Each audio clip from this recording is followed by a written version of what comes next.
Lock Chapter 329 has just released. The results of the second round of the World Cup have been revealed, as we see both Kaiser and Loki dominate on the big stage. Isagi reflects on his position as the number one, and even the pressure and responsibilities that come with it, as the France versus Japan match is about to begin. We're wasting no time jumping straight into the France match. This chapter is full of surprises just like that, and as the final chapter of 2025 for BLUELOCK, this was an amazing one from start to finish, so let's jump into it quick. The chapter picks up with someone taking the ball upfield. It's none other than the speed star Julian Loki straight away on the first page. We see his damn after image, which just tells you how fast this man is going. He quickly weaves through two defenders. Bro right here still staring at his after image, which is crazy. The dialogue tells us that this is the second game of Group A. We see Loki in the France kit, which is looking clean, and also his fade that somehow lasts forever. Like, does Loki just get a cut every single time he shows up on screen?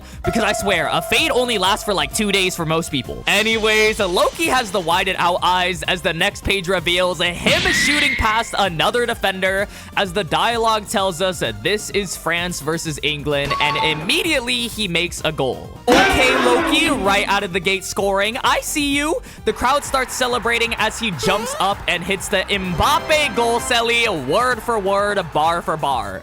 And it's revealed that France is 2-1 compared to England. But there's a lot to analyze here, folks. First things first, it was a Loki brace, so no goal from Hiryo, which makes me start to think he's a defensive player or maybe even a goalkeeper. Another thing is Loki has the captain band on too, so that also removed the whole theory that Hiryo was the captain of the France team.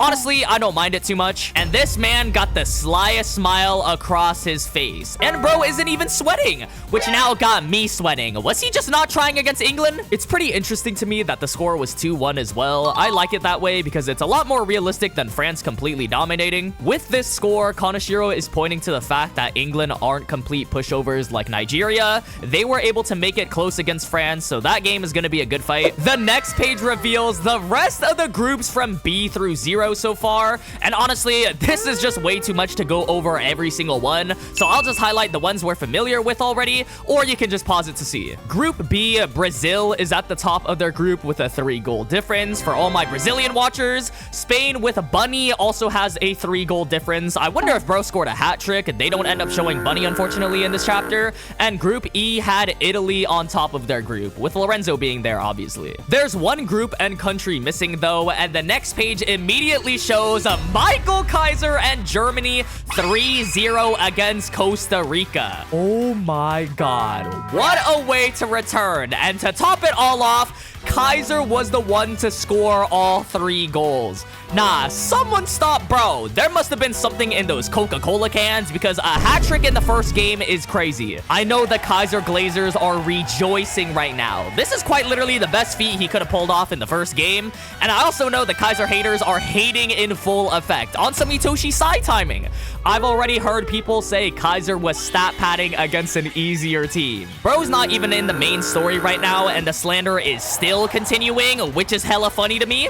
Anyways, I don't see any captain ban on him, as well as Ness or any other Germany characters don't appear. Controversial opinion, I actually kind of want to see Ness after his awakening and development with Kaiser, which might be the first time in history someone's wanted to see Ness. But regardless, Kaiser is looking primed up, and I'm glad we're seeing him in between the games to really hype us up for that Germany match. We then see the BLUELOCKers reacting to the game, with our captain being impressed and Nanase staring in utter awe.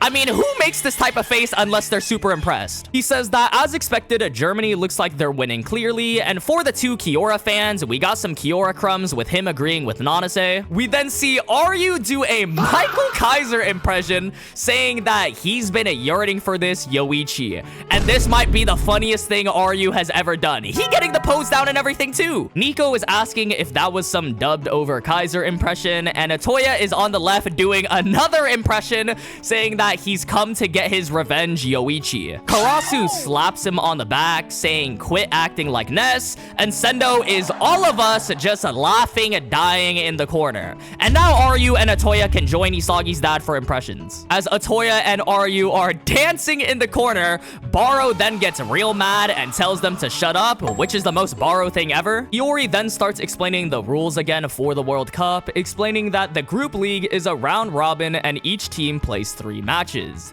The top 2 teams advance from each group, so if they win their next match and get the second win, advancing to the knockouts is basically secured. I feel like Kaneshiro has explained this to us at least 3 times by now, but it's a good reminder because Raichi points out that the next opponent is France, the world's #1 ranked team. And even though that statement is supposed to make the boys shivering in their boots, they got none of those nerves because their sights are solely on the #1 spot, with Chigiri saying it doesn't matter, no matter who it is, we'll devour them and win. That's what we love to hear from our boys. Corona on the same timing tells them if they're gonna win it all anyways, they're an opponent they're gonna have to be sooner or later. In other words, Corona saying we're gonna have to face them later, so let's beat them now. And then Yukimiya chimes in saying, yeah, only being the #1 matters. And then he turns to Isagi saying that's something he would say, which takes him off guard, and even Chigiri agrees with Yuki. Isagi asks if they're making fun of him, and Yukimiya says not at all and that it's a compliment. A nice mental boost for him when he gets nervous, with Chigiri, Raichi, and Corona chiming in saying they have a little Isagi in their head. Isagi, mad as hell, says they're definitely messing with him, and man, I've missed these type of interactions with the Blue Lock boys. I liked how we got some dialogue from a variety of different characters in this chapter, but I also have to point out, Kaneshiro must hate Kunigami, dog. The man got 0 dialogue or even an appearance recently. Even Kiora Jin appeared in this chapter. I mean, Bleach is coming back soon, so maybe he had to head on over. Anyways, Chigiri says that no, seriously, it just means that everyone is aiming for him now, with Raichi agreeing, saying that he shouldn't think for a second that he's handing you the world's #1 spot. And Corona is in the corner kicking his feet, which I feel like I had to point out. Isagi then smiles and turns to the door, telling them to bring it on. That's what an egoist does in Blue Lock.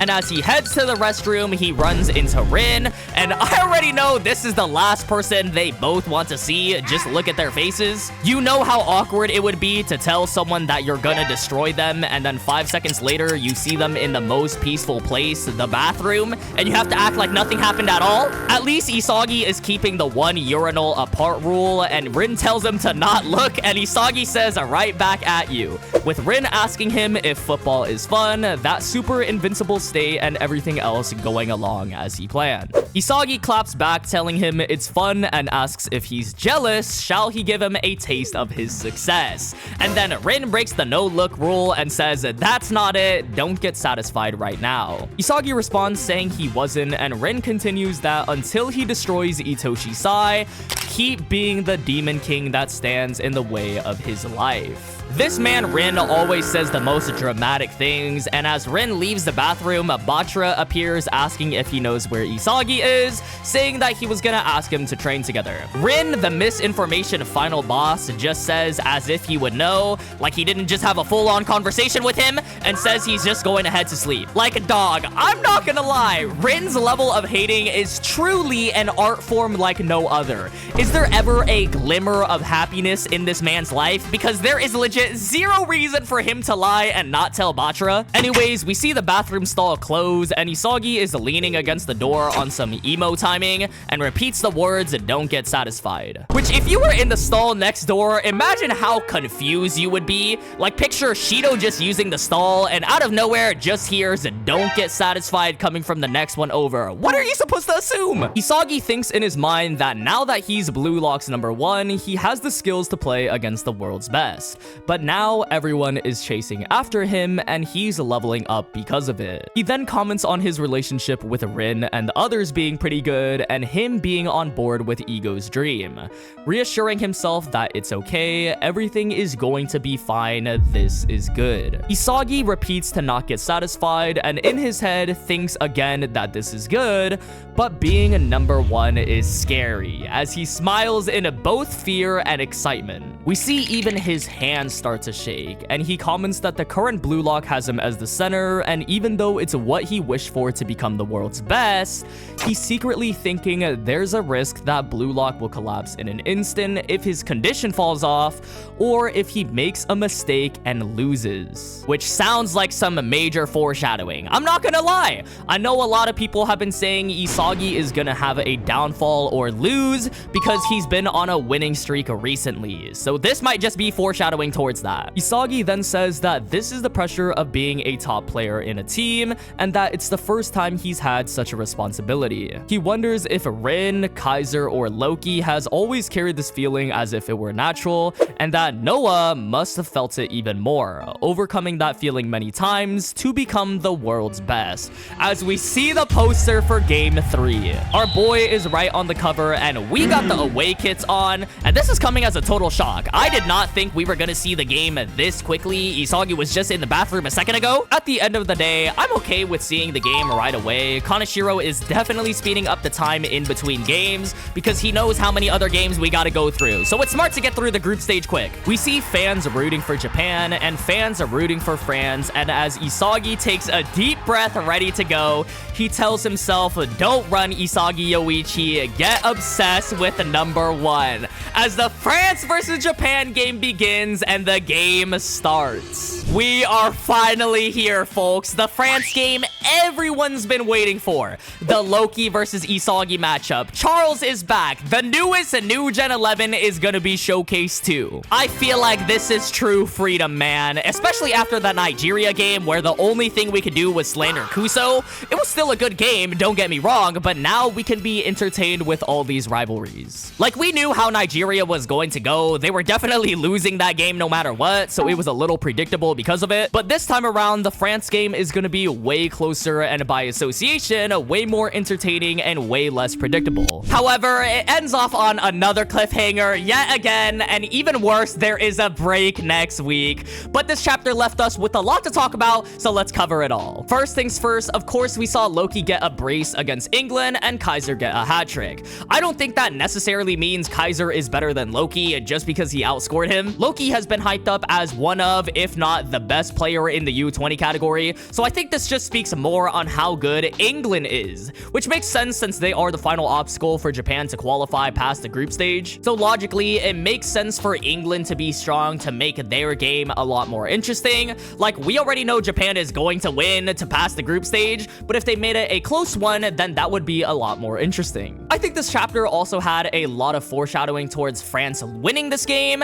and maybe Isagi having a downfall that leads to Japan losing this game. There was a lot of foreshadowing with him talking about how Blue Lock will collapse if he fails. He's feeling the anxiety or nerves of being number 1. This is the first time he's been at the top, so he doesn't have that experience. Compared to someone like Rin, Kaiser, or Loki, which he mentioned, they've been at the top for so long and have learned to deal with that pressure, which I think is another philosophical aspect that Kaneshiro is going to touch on for Isagi's character next. We know Kaneshiro loves to do that, and if he does lose the next game, it will be a big learning process for Isagi, and how he deals with the pressure of losing and not living up to that number 1 spot, because that's a thing in the real world. Not performing to your expectation is something everyone has experienced. I mean, Nagi has experienced it. I'm sure you watching this video have experienced it. I can certainly name a few for myself. So it's gonna be a challenge for Isagi having to overcome those hurdles. And when he falls off the horse, basically learning how to get back on it and rebuild that confidence. Or at least that's what I'm getting from it. I mean, it could be going the complete opposite way and Isagi could just keep on winning and be stronger under that pressure. But I really do think that Japan and Isagi need to lose this match in order to grow, because if they beat the number 1 team right now, it isn't realistic that they would struggle against other teams. Also, for this chapter, we didn't see a lot of things that I thought we were going to see. It looks like the U20 World Cup is gonna be hiding the formations or starting 11, unlike the Neo Egoist League, which revealed it beforehand. I guess that does create a lot of hype for what's to come, especially in the next chapter. It will probably take a whole chapter just to reveal the formations on both sides, sides though, so probably next chapter is just formations being revealed and each character having their introductions. This game I feel like is the one where there can be a lot of different formations or a lot of different players. Like Shido is hinted at to play because Charles is on the enemy team and said he's excited to play against him. It doesn't outright confirm it, but it's definitely hinting at it for sure. Zantetsu and Shigiri, that speedster duo, could be in there as well. I know so many people are hyped for Loki versus Shigiri, or just comparing the two. This is probably the only time Zantetsu could play realistically as well. Because he was on PXG, it just makes sense, and then his chemical reaction with Shigiri, it just makes the most sense for him to play in this match. And I could also see a lot of different subs from Blue Lock's side. Like Raichi could really lock down one player for France, maybe even Loki.